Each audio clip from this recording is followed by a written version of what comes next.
6:30 PM, I'm going to call the meeting to order. Renee, can we please have a roll call? Mr. Brewer, Here. Mr. McDaniel, Here. Ms. McCowan, Here. Mr. Jablonski, Ms. Byrd, Here? Mr. McClure, Here. Mr. Griffith, Ms. Kindle, Here. Mr. Parker. We have a quorum.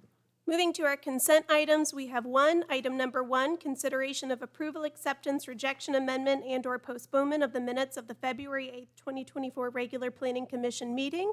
Does any member of the commission wish to remove any item from the consent docket? Does any member of the audience wish to remove any item from the consent docket? Seeing none, I would take a motion Move to approve. Second. and a vote.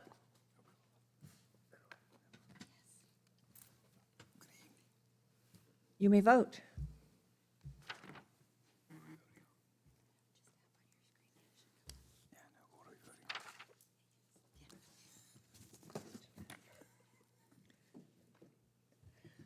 Everyone, and the motion carried 7-0. Moving to our non-consent items, item number 2, consideration of approval, acceptance, rejection, amendment, and/or postponement of ordinance number O-2324-41, an ordinance of the Council of the City of Norman, Oklahoma, amending Section 36-201 of the and so as to remove Lot 1, Block 1 of Rose Rock School Addition to Norman, Cleveland County, Oklahoma from the PUD Planned Unit Development District and place the same in the SPUD Simple Planned Unit Development District and providing for the severability thereof, 1515 West Main Street. We'll have to take our staff presentation. Hello, Laura Hoggett with the Planning Department. So I won't reread everything that you just read, but we do have an application from Rose Rock School on Main Street. So this PUD was approved in 2013. We adopted our SPUD ordinance, which is for less than 5 acres in 2017. So once they came for an amendment, they're changing to a SPUD, just for a little background on that. They're increasing the number of students from 59 to 75, and then adding a couple buildings, including a carport, a storage building, an outdoor cooking area. They designated a spot for a Yome, which I'll let them explain if you want them to, and then converting the pool into an underground greenhouse. So it's pretty much surrounded by R1 right now with C2 to the west and the east down Main Street.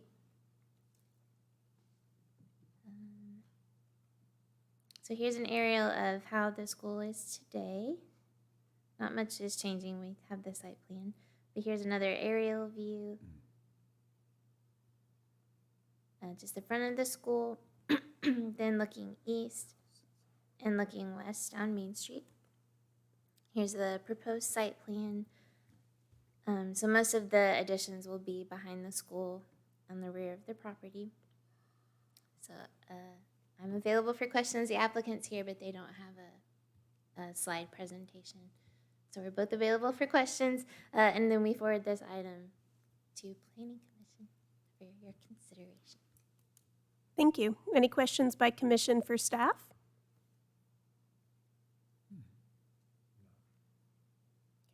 Okay. It sounds like we don't have an applicant presentation, or did the applicant want to come speak? Yep, well, if you'd like to come give a presentation, we'll hear you out. Hi, everybody. My name is Brent Swift, 1112 Whispering Pines Drive, Norman, Oklahoma. On behalf of the Rose Rock Board, I am a member of the board on Rose Rock School. Full disclosure, my kiddo is a student at this school. So in talking on the board, we've made a decision that we would like to increase the number of kids that we can help within the student body. And really that, that change came about if you reel the clock back to the pandemic in 2020. What happened in 2020 was that because some children that were already in first grade had kind of gone along maybe 6 months of school, when the pandemic hit, there was this gap in time of about 90 days that we felt like we needed some help. So some of us, myself on the board and some of the other parents, reached out to the school and asked if they would consider expanding a grades program. So that has been embraced, and we've made it work so far, but at the end of the day, this is kind of the next step in expansion that we would like to do. It's not a big step. It's basically, if you looked at it from a classroom size, it's basically 9 kiddos and 9 kiddos when you kind of put it all together. And the structures are, we're going to remodel the garage. It would be the biggest step to turn that into classroom space. And then adding a carport just for the people that live there for their cars. There is the flex space of the Yome, which is used for music and teaching and handwork and all kinds of crafts and other things that are very important to a Waldorf school. So I'm happy to answer any questions. Quick question. Can you clarify how many students are currently enrolled? 54? Okay, thank you. I'm dying to know what a Yome is. I'm not familiar, so if there was a teaser for that, I'd love to know. Yeah, Yome is just basically it's a semi-permanent structure. It's basically like a tent shape, tent material. It has windows and has doors, but it's a built structure over basically a floating deck. That's used basically primarily for, like if a kiddo is, they're doing like handwork, so maybe 6 of them would go in the Yome and the teacher would work with them because different teachers work with different points along the education. So they could go in and do violin and have violin practice or whatever. So it's a flex space. And I'm also very curious about this underground gardening Yeah. greenhouse space. Just curiosity. So this is beyond my pay grade to understand. I understand what a greenhouse is, but this is a little bit of a mix between a greenhouse and a subterranean where there's water involved and just there's a lot of there's just a different hydroponic, I think is what they call it. Maybe I'm not really sure.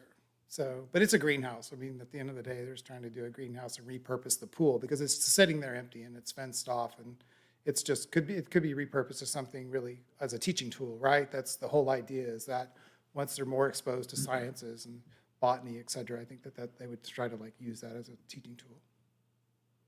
Again, I'm not an educator. I'm on the board for one thing. I know construction pretty well. So I know my role. Thank you. Any other questions by commission for the applicant? Okay, thank you. Are there any questions? Thank you. Any questions or comments from the public? Okay, any planning commission discussion? Okay, I would be very interested in getting a tour when it's done to see this Yome and underground greenhouse if it's allowed, so. I would take a motion Move to approve. Second. and a vote. You may vote. Everyone has voted, and the motion carried 7-0. Moving to our next item, item number 3, consideration of approval, acceptance, rejection, amendment, and/or postponement of ordinance number O-2324-43, an ordinance of the Council of the City of Norman, Oklahoma, closing a portion of the Dawes Street right-of-way to Norman, Cleveland County, Oklahoma, and providing for the severability thereof. We'll take our staff presentation. Good evening, Planning Commission. My name is Beth Muckala, Assistant City Attorney. Let me figure out which direction I go. It changes every time. I'm presenting this because I was involved in the Porter Streetscape project and involved in agreements regarding acquisitions that affect this item. The city is an applicant on this item along with Jerry's LLC, which is the property owner for the property on which Van's Pig Stand is found, as well as the Lintz Trust, which is the property owner for the property on which Don's Lock Shop is found. So together, we have jointly brought this application for the closure of this right-of-way. And so, as I said, this is occasioned by the Porter Corridor Streetscape project, and this particular portion of it was a redesign of Dawes that terminated it in a cul-de-sac. You can see the before and after there. Hopefully, it's pretty clear. But essentially, the idea of this alteration was to protect the residential nature of Dawes Street and keep commercial traffic from going through that large corridor. And as you can see, the Acres-Porter intersection is very close. So this addressed a lot of important issues all in one. This is a little bit closer of the current configuration. These these changes to the streetscape and to Dawes were done time-wise around the same time that Dawn's and Van's were both doing improvements to their own respective properties. Now, Dawn's Lock on the north has a primary customer access from Acres Street. And you can see that Van's has two primary accesses for customers off of Porter Avenue still. They do have rear accesses off of the new cul-de-sac. As you can see, that little strip leads into the back of Dawn's for employee parking, I believe. And then there is one residence which just barely exits into that cul-de-sac. And then I've put a star on 309, which is just to the west of that. It's not within the cul-de-sac. It's a little further down. But I wanted you to see that that is who we got a protest letter from, representing a 1.7% protest of this item. I didn't put the protest map in my presentation. I'm sorry, I'm kind of new at this particular kind, but it is in your packet. As far as the cul-de-sac design goes, the whole streetscape project was designed to not further burden. You know how tight Porter Avenue and all of that is. The idea was to not seek acquisitions unless we absolutely had to. So that the same goes for the Dawes cul-de-sac. It was fit into existing right-of-way, requiring no acquisitions from any property owner. Now that driveway on the one that exits into the cul-de-sac, that was redone from the sidewalk down. It's now concrete. It's gravel going up. But that was redone as part of the project, but that area was still already within existing right-of-way, so no acquisition was required. And the idea was we want, first, to try to encourage only residential in and out traffic. This design was kept purposefully smaller to discourage larger vehicles. It accommodates what it needs to and really nothing more for a very specific reason.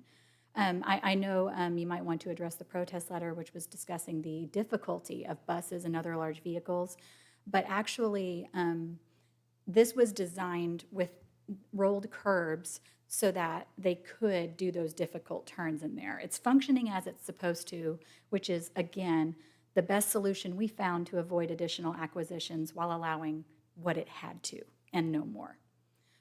So that's the reasons for the design. Okay, so I wanted to take you through it starting, there's no cursor, is there? Sorry. Starting kind of in front of Dawn's, I wanted to go clockwise around the actual cul-de-sac here. So looking west and north, this house that's in the upper right-hand corner is actually owned by Dawn's Lock Shop. It's on the same property. It's used residentially now, and as you can see, there's a wood fence on its, I guess, west side. And that provides the barrier now within the Porter corridor area. But when that home stops being used for residential purposes, the PUD applicable to that property provides that it will become a masonry wall. It's only allowed to remain wood right now while that house has not been redeveloped into a different use. So that's the Dawn's and residential side of the cul-de-sac. Moving clockwise, you can see the north and east. This shows the Dawn's property entirely with the house, and then with their commercial property off to the side, you can see the accesses off the cul-de-sac there. And actually, that one is not an access in. That's supposed to be a through street for the customer parking that's located there on the north side. Here's looking east and south, where you can see Van's off in the distance. And again, on the east side there, you can see Dawn's employee entryway parking, their back parking right there. And then there's the access to Van's back. And then on the far side, Van's access and the next residential property next to it. And as you can see, there is a wall that has been constructed on that boundary pursuant to the Porter Corridor overlay. Here's an aerial showing the closure area just in relation to the Senzod and the Porter Corridor. As you can see, this is smack in the middle of the area where those two overlap. And you can see, again, the curve of the cul-de-sac that terminates it and where it ends at Porter. So I just wanted to, I know you know this, but just to be absolutely clear, this action only closes this for public use. There's no title action that's occurring on the closure item itself. This ensures that without further action, without coming back and talking about it again, this portion will not be reopened as a right-of-way, which means we aren't going to be redesigning it or surprising anyone. This closure was always planned in order to ensure that this remained a residential street.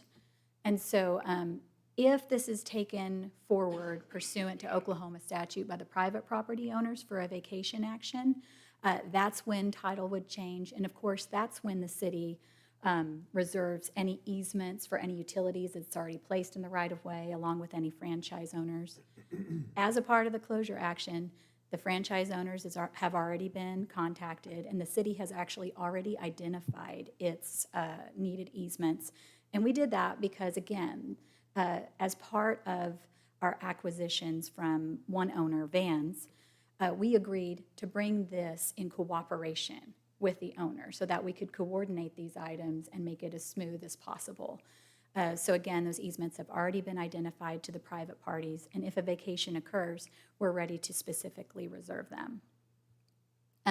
As I said, Vans was already anticipated to be a part of this action, but because we had another affected property owner, Don's, we offered them the opportunity to voluntarily join the action, which they opted to do. So I'm happy to answer any questions you might have. I had a question.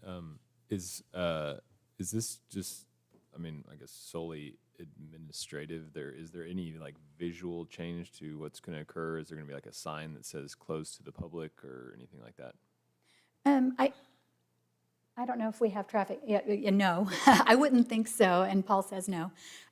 No, it's already fully constructed out as planned. I wish I had a cursor to show you, or a pointer. No, I'm sorry. So just to the northeast, you can see that line of parking that's now located in that area that I believe customers of Vans are probably utilizing. And then the drive that was placed for the employees to be able to reach that parking on the side of Dawn's. So no, it shouldn't be an issue for people to try to go through. They should be able to see that.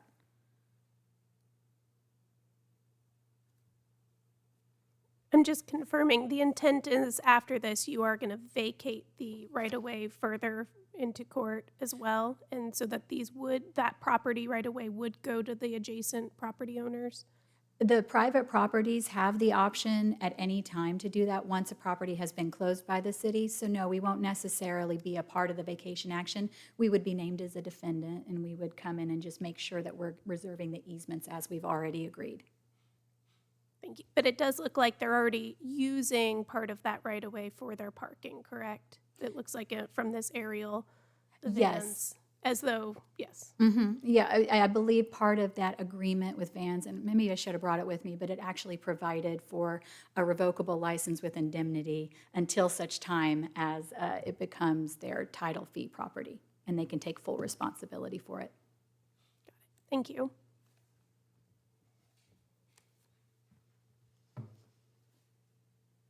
Any other questions for staff?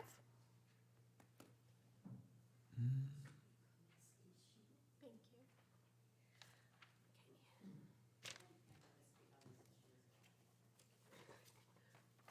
you. We'll go ahead and have you go ahead first. If you'll start with your name and your address, and then if you'd like the 30-second warning, let me know. Okay. Brenda Kimmel, 309 East Daw Street. I'm further down on the cul-de-sac. Originally, when the virus was very active, there was a video conference asking questions, and they was answered. So the one question is, can a school bus or a sanitation truck make it through there? And I understand they're considering these as big vehicles, so they cannot. They have to make a certain amount of that cul-de-sac, back up, and then continue.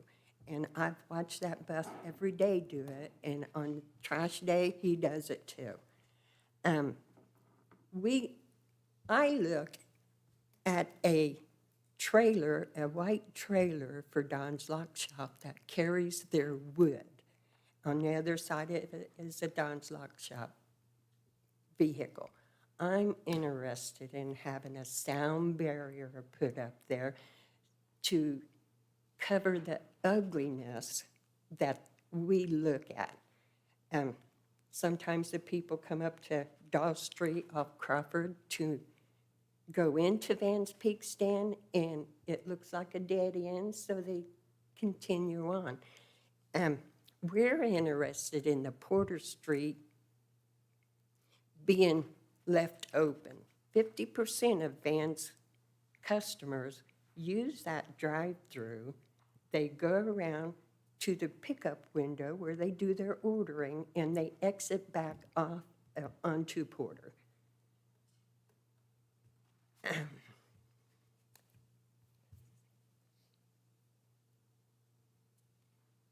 Well, I would like that barrier for the vision of it to be more presentable.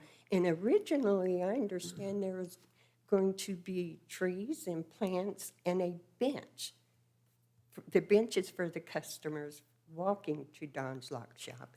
And is this the part of the 2021 revising of the Porter Street, where they're putting in wider sidewalks and trees and plants? Yes, I mean, this is the Porter Streetscape project, and the majority of it was actually along Porter Avenue with streets and sidewalks, but yes, sidewalks were a part of this as well. If that Porter entrance is blocked off, that means the people will have to go up to Acres and then turn on Acres at the light and then turn into Don's Lock Shop to get over to the Vans through that cul-de-sac.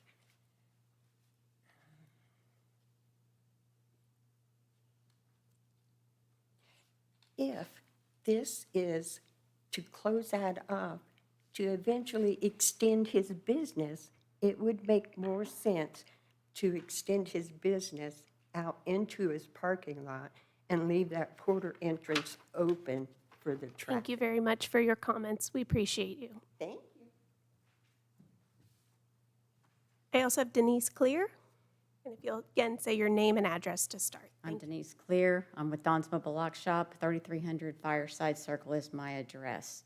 Number one, I wanted to make it clear that in no way, shape, or form did Lindsay Street Trust and Jerry's LLC request the closure of Dawes. That was all done by the city and part of the project. We did have to agree to it because if it was that or we had to leave our business. We do, however, accept the vacancy of the property. That's not a problem for us. We don't have a trailer and a wood that carries wood. I don't know what we're talking about there. The parking lot was requested by the city of Norman to be one-way in from Acres and exit onto Dawes Street, and it has become a thorough mess. People go the wrong direction from Vans. They use it as a street, and so we are a street now going from Acres to Vans and from Vans back to Acres. It's going to have someone hurt. One of my employees almost got run over the other day. I'm requesting help from the city planning committee to stop that. There are no signs whatsoever except the 5 or 6 that I have put up saying do not enter, and people don't listen. When they do exit through Vans, they're going the wrong direction, up through the entrance to Vans, and they're exiting there because they don't know where to go. They don't understand that they're supposed to go down to Dawes, to Peters, and then back around to Acres. So as a business that this closure of Dawes has desperately hurt our business. We're doing the best we can. We don't oppose the vacancy to the lot. We've done everything that we've been requested to do, but we feel pretty hopeless right now.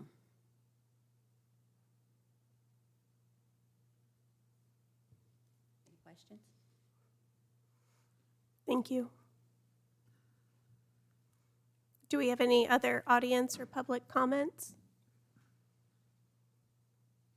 Seeing none, we can move to Planning Commission discussion or see if there's any following questions for staff.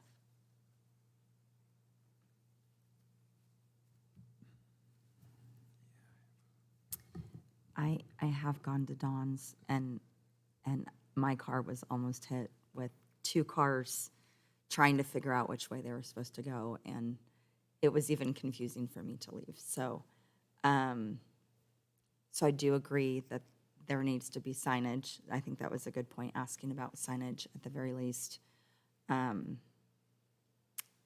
Beyond that, I mean, this was 3-4 months ago, so it wasn't me going over today or just this last couple weeks to look at it once the agenda was posted. But I do have recollections of that being difficult. I would say if the police department would patrol it, they could ticket 100 cars a day. Thank you. Yeah, just, I go to Dawn's once or twice a month, and half the time I turn down the wrong street and get confused about where I'm supposed to go and where I'm not supposed to go. It's just not clear, and so that was in part why I was asking about signage. I just think that, especially with what's occurred with the business side, anything the city can do from a signage standpoint to really help direct traffic, please do.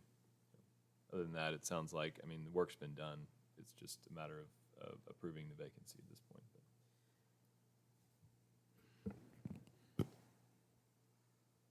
I think I am struck with a lot of these comments, and maybe, I don't know if Planning Commission is exactly the right voice for, talking about traffic would be police. There is, ticketing, that would be our police department. Traffic and signage, I know, working with Sean O'Leary from the city staff for that. Signage, we're not doing a zoning request on this. If we had a PUD or zoning, something like that for custom zoning, we could make requests for revisions or things like that. But like the walls and some of these things, those aren't things that we are being asked to look at on this agenda item. And just kind of keeping that in mind, that we're asked to look at the right-of-way closure in front of us. Obviously, I can visually see some challenges with that, and I would strongly encourage the city to be hearing these comments being made and be working towards a solution for these property owners. I just don't know that Planning Commission can solve some of the problems that we heard today from this meeting. We have requested from the police department if they would patrol it, and they said, oh, yes, in our free time we'll do that. Of course, that hasn't happened, but they said maybe you guys could request, I don't know. And as just a point of order, we're in Planning Commission discussion right now, so.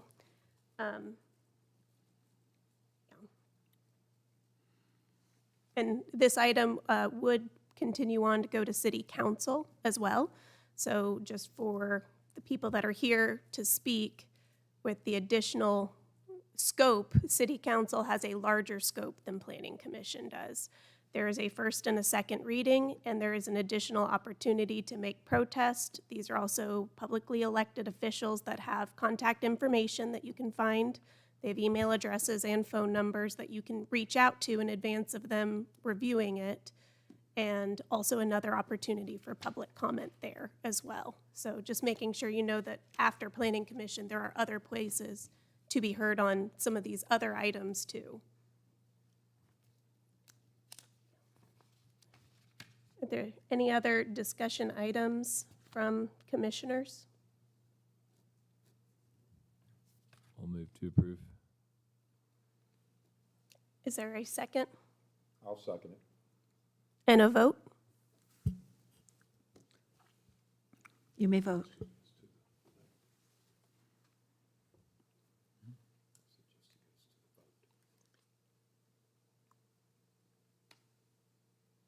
Everyone has voted and carried 5-2. Thank you. Our next items are postponed, but I'm going to read them in their sections accordingly, and then I believe we will need to take a vote to postpone as a clarifying point. So I'm going to start with items 4, 5, and 6. Item number 4, consideration of approval, acceptance, rejection, amendment, and/or postponement of resolution number R-2324-76, a resolution of the Council of the City of Norman, Oklahoma, amending the Norman 2025 Land Use and Transportation Plan so as to remove part of the southwest quarter of Section 8, Township 8 North, Range 2 west of the Indian Meridian, Cleveland County, Oklahoma, from the industrial designation and place the same in mixed-use designation, and change approximately 11.5 acres from future urban service area to current urban service area, southeast corner of Highway 9 and Jenkins Avenue. Item number 5, consideration of approval, acceptance, rejection, amendment, and/or postponement of ordinance number O-2324-28, an ordinance of the Council of the City of Norman, Oklahoma, amending Section 36-201 of the Code of the City of Norman so as to remove part of the southwest quarter of Section 8, Township 8 North, Range 2 west of the Indian Meridian to Norman, Cleveland County, Oklahoma, from the I-1 Light Industrial District and place the same in the PUD Planned Unit Development District, and providing for the severability thereof, southeast corner of Highway 9 and Jenkins Avenue. Item number 6, consideration of approval, acceptance, rejection, amendment, and/or postponement of PP-2324-10, consideration of a preliminary plat submitted by Highway 9 Jenkins M&J Investments LLC, Craft and Toll, for Sooner Village, a planned unit development for 56.54 acres of property generally located at the southeast corner of Highway 9 and Jenkins Avenue. The applicant has requested postponement to the May 9th, 2024 Planning Commission meeting, May 9th, 2024. Could we have a motion for that? I move to postpone items 4, 5, and 6 to the May 9th, 2024 Planning Commission meeting. Very good. And a second. Second. And a vote. You may vote. Everyone has voted. Carried 7-0. Moving to our next items to read together, 7, 8, and 9. Item number 7, consideration of approval, acceptance, rejection, amendment, and/or postponement of resolution number R-2324-126, a resolution of the Council of the City of Norman, Oklahoma, amending the Norman 2025 Land Use and Transportation Plan so as to remove part of the southwest quarter of Section 11, Township 9 North, Range 3 west of the Indian Meridian, Cleveland County, Oklahoma, from office designation and place the same in the commercial designation, east of 36th Avenue Northwest, north of West Tecumseh Road, and west of I-35. Consideration of approval, acceptance, rejection, amendment, and/or postponement of ordinance number O-2324-42, an ordinance of the Council of the City of Norman, Oklahoma, amending Section 36-201 of the Code of the City of Norman so as to remove part of the southwest quarter of Section 11, Township 9 North, Range 3 west of the Indian Meridian to Norman, Cleveland County, Oklahoma, from the PUD Planned Unit Development District and place the same in the PUD Planned Unit Development District, and providing for the severability thereof, east of 36th Avenue Northwest, north of West Tecumseh Road, and west of I-35. Item number 9, consideration of approval, acceptance, rejection, amendment, and/or postponement of PP-2324-15, consideration of a preliminary plat submitted by Carroll Farm LLC, SMC Consulting Engineers PC for Carroll Farm Addition, a planned unit development for property generally located east of 36th Avenue Northwest, north of West Tecumseh Road, and west of I-35. Items 7, 8, and 9. The applicant has requested postponement to the April 11th, 2024 Planning Commission meeting, 7, 8, 9, April 11th. Is there a motion? I move to postpone items 7, 8, 9 to the April 11th, 2024 Planning Commission meeting. And a second? Second. And a vote? You may vote.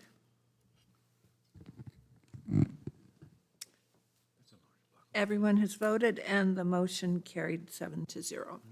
Moving to miscellaneous discussion, we do have a miscellaneous agenda item. Item number 10, discussion regarding changes to or establishment of meeting times or other rules and regulations for the orderly transaction of Planning Commission business. And thank you for your presentation.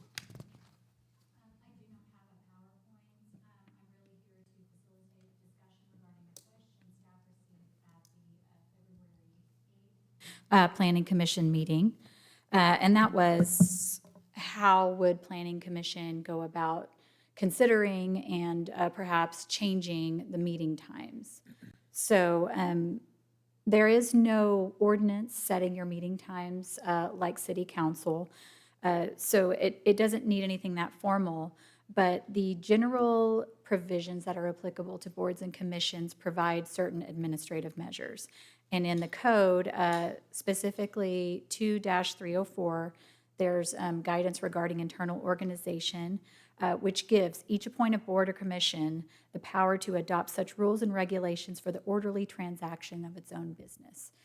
This is pretty much the authority you would be acting pursuant to in changing your meeting time. And what that would look like is choosing that time, us confirming the availability of city facilities for the meeting at that time, and then us bringing a resolution back to the next meeting for you to vote on, pursuant to 2-304.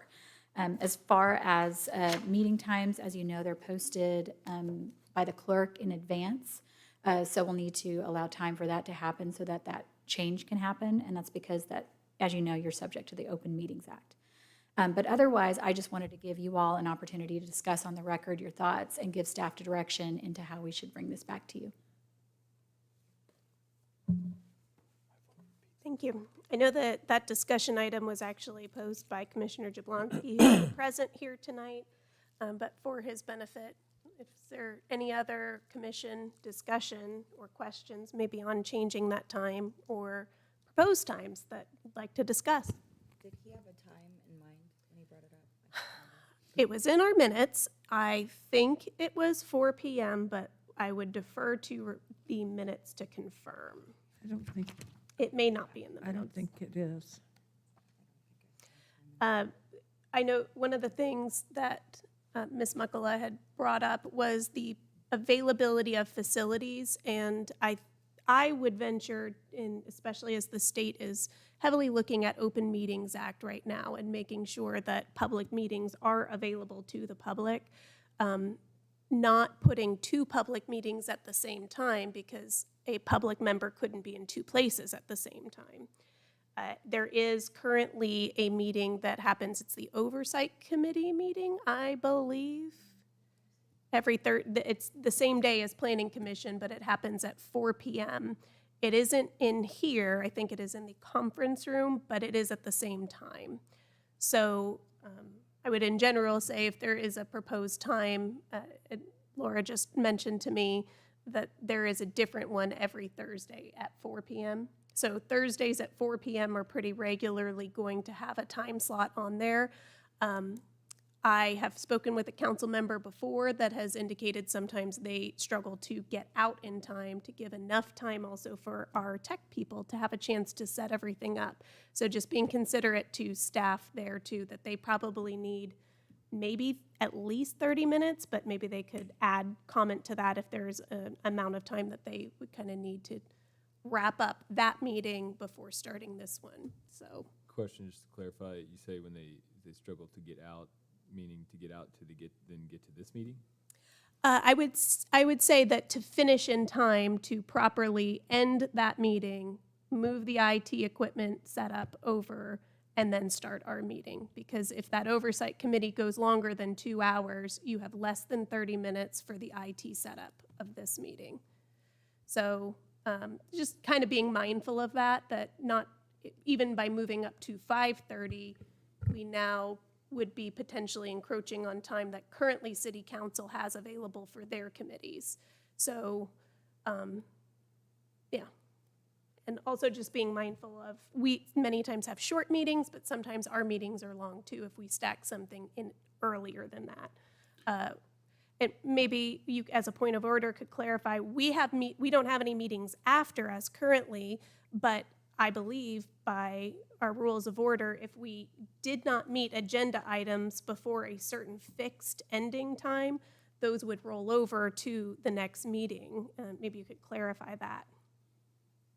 The Open Meetings Act requires that the beginning time be posted, but actually not an ending time. The only thing that would constrict the end of a meeting is another meeting in that same space at a specified time. So you'd still want to do a motion to postpone them to the next meeting. It's not something that would happen as an operation of law. I do want to clarify, and I don't want to speak out of turns and surprises here. I think we have had a situation where we're able to finish up a meeting in here while preparing for another meeting in here. So I think there is the ability, am I misstating that? I'm sorry, we don't often drag you into these things. I apologize. We're talking about the ability to set up for a meeting in here while a meeting in the executive conference room is finishing up. Is that something that's possible? Yes, yeah. Really the main thing is whether we can live stream or not. We can only live stream one meeting at a time. So if we have a meeting going on in the executive conference room that is being live streamed, we would have to wait until that meeting was done to start another stream in here because both of these rooms use the exact same system. So that's really the only hindrance. So is that meeting being live streamed? The oversight? Our committee meetings, Thursday committee meetings get live streamed. They start at 4 o'clock. There's no telling how long they run. Sometimes they're an hour. The one today was 12 minutes, so. And just to clarify, can you immediately stop a stream and then start the other one, or is there a gap of time that you need to? Set up Just need a little bit of changeover. Like 10, 15 minutes if I'm really rushing. Kind of depends on what it is, but we can usually get things changed over fairly fast. I'd like to make the comment that I think one of the reasons I think some of our commissioners are interested in moving the time up is to also be considerate of our staff time. So I would be in favor of not asking you to rush and being considerate of your time that it takes to do your job. I would very much appreciate that, so. So can we get an idea of how long that meeting takes? Is it an hour? I know that meetings don't take as long, or, what's the average? The committee meetings are not standardized. I would say lately, they've been going right at about an hour, so ending right around 5 o'clock, but I've had some of those committee meetings that have gone 3 hours long. It's been a while since we've had one like that. So in that case, would they, if we had a standing meeting, would they have to go ahead and adjourn so we could start? They wouldn't necessarily have to adjourn. They would just have to agree that we could cut off the live stream for them and start the live stream for this one. We have done that before. We've had some meetings that were going a little long, and they'd been told, we need to, we have a certain cutoff time, and we had to start the meeting in here, so we would have to sort of cut off that live stream to start this. We can do that. Just really depends on how everyone feels about that. And Beth, could you just answer, is the live stream at all part of our compliance with Open Meetings Act, or is this as a service for accessibility that we offer? It is not part of our compliance with the Open Meetings Act. It is our policy to provide it. People expect it, of course, and we try to do that. But I would second what Bryce said is when we know we have another meeting, usually the committee is aware and conscious of that and tries to wrap up their business within the time frame. They just consider it kind of mentally their hard stop time. So you said it rotates what committee meets at 4 o'clock. What committee meets at 4 o'clock on the second Thursday? Oversight Committee. Okay, thank you. Sorry, you said that earlier. And also, because they're all on the YouTube, the recordings are also available. You could scroll through. There's a section on the YouTube that you can click for Open Meetings Act, like the public live streams, public meetings, and you can just see the length. You don't even have to open them. You could see the length of each of the YouTube videos to get a sense of that, too.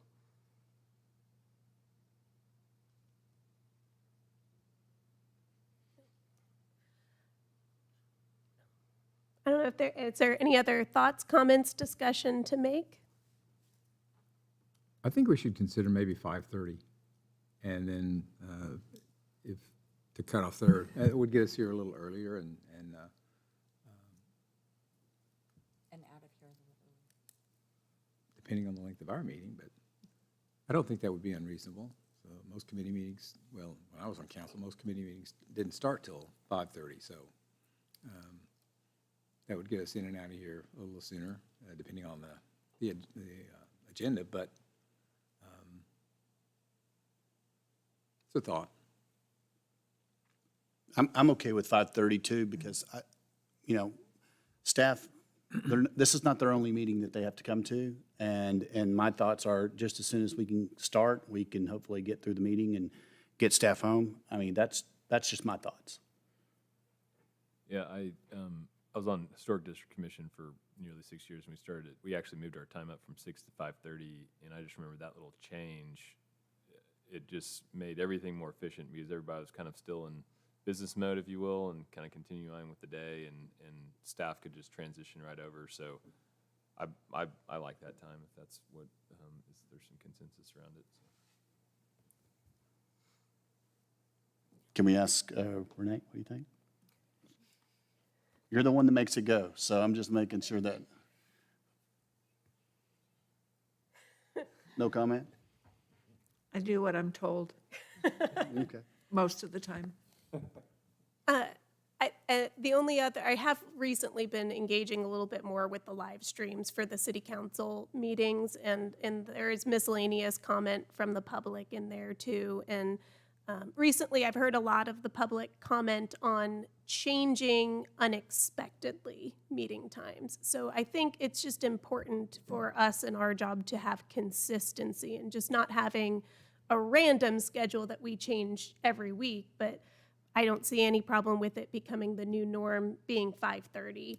I do also, Planning Commission is a more important, more meaningful committee for a lot of property owners that are going to be, or neighbors that are adjacent to these properties. And I do still think that a time after 5:30 allows more people to be able to attend.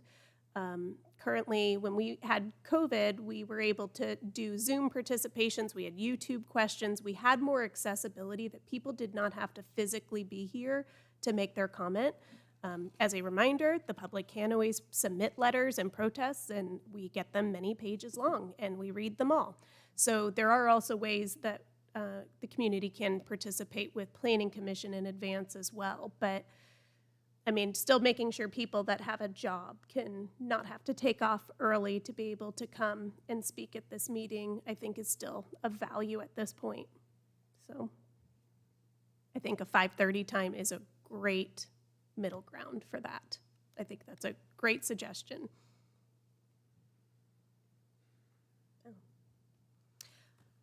So as a point of order, from here, would we just request consideration for that resolution to be on our agenda for next meeting? Yes, I would draft it. We would bring it back for your consideration and vote. If there's anything in it that wasn't thought of beforehand or that looks wrong, it could be an amendment on the floor, just as long as we notice it appropriately in the agenda. I do want to clarify, we're talking about moving it up to 5:30, and I presume that is for the same day of the month. No discussion of moving the day. Yes. Okay. Yeah. Okay. All right. Any other discussion on this item? Or from the public? All right. Seeing none, we'll move to just our miscellaneous. Any other staff information for the commission? Erica, I'm sorry. I was muted. I was trying to get your attention. In light of being considerate of your time, does this cut out your ability to eat or anything like that between your workday? So this means, does this make it harder on you rather than easier on you? It was just, Me personally, it makes it harder. okay. I have a dog at home, Oh, okay. I get that. because the rest of them don't go home, so it's just Yeah. me. And I won't be here forever. Gosh. Does that change anyone's Maybe 6. feelings or opinion? Maybe we could request that the planning director kind of do a little bit of review for their staff and maybe make a comment to that effect and some of the feedback that she might collect from her staff members. I think that would be something I would request for that agenda item next time. Really not necessary. So, yeah, we'll let the staff tell us what they think too. Because that's one of the things we'd like to consider. So I think it's fair to ask for that. So maybe based on feedback, it could be 6 versus 5:30. I'd like to go ahead and put it on as the earliest time for the agenda that we're considering, Okay, because I feel for the public comment sake, I think the earliest that change would impact is the most important. 5:30 is better than 6 because 6 Okay. isn't enough time to go home and come back okay, and eat. okay. Yeah, And and I we can live make a close. floor amendment too. So thank you for clarifying that. Should include pizza in the deal, too. You didn't hear me say that, did I? Okay. All right, is there any more discussion on this item? Seeing none, does staff have any other information for commission?